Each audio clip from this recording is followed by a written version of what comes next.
माझे 150 फॉलोअर्स आले म्हणून मी मसाला दूध प्यायला घेऊन चाललो रात्री 10:30 वाजता. आणि जाताना मी पाहिलं इथं कोणीच नव्हतं.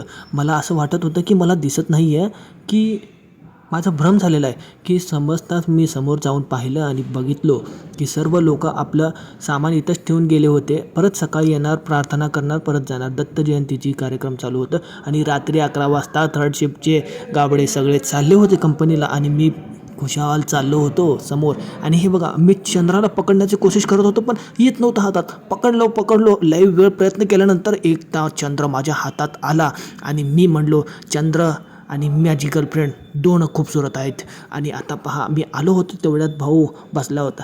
तेरे अंगने में हमारा क्या काम आहे असलं गाणं लावलं होता खतरनाक. आणि मी गाणं ऐकत ऐकत तोंडाला पाणी आलं. मग नंतर दूध बघा, अरे दूध बघावं तुम्ही, क्वालिटी म्हणते, असं तसं नसतंय.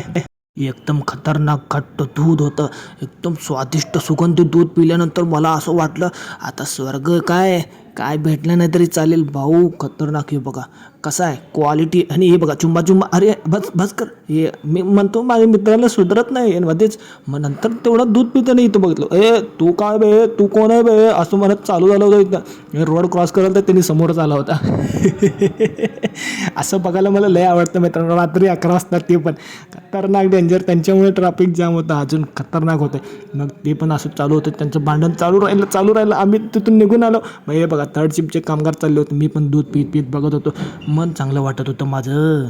एवढंच जाता दाखवा म्हणाला कुठं जयंती चालू आहे. हे बघा इथं चालू आहे जयंती. एकदम मंडप लावलेला आहे. मी पुण्यात आहे आणि हे बघा इथं पोस्टर, उद्या जयंती आहे त्यामुळे हे सर्व तयारी चालू होतं. आणि रात्री 11 वाजता सुमसान मी घरात आलो आणि झोपलो. बाय.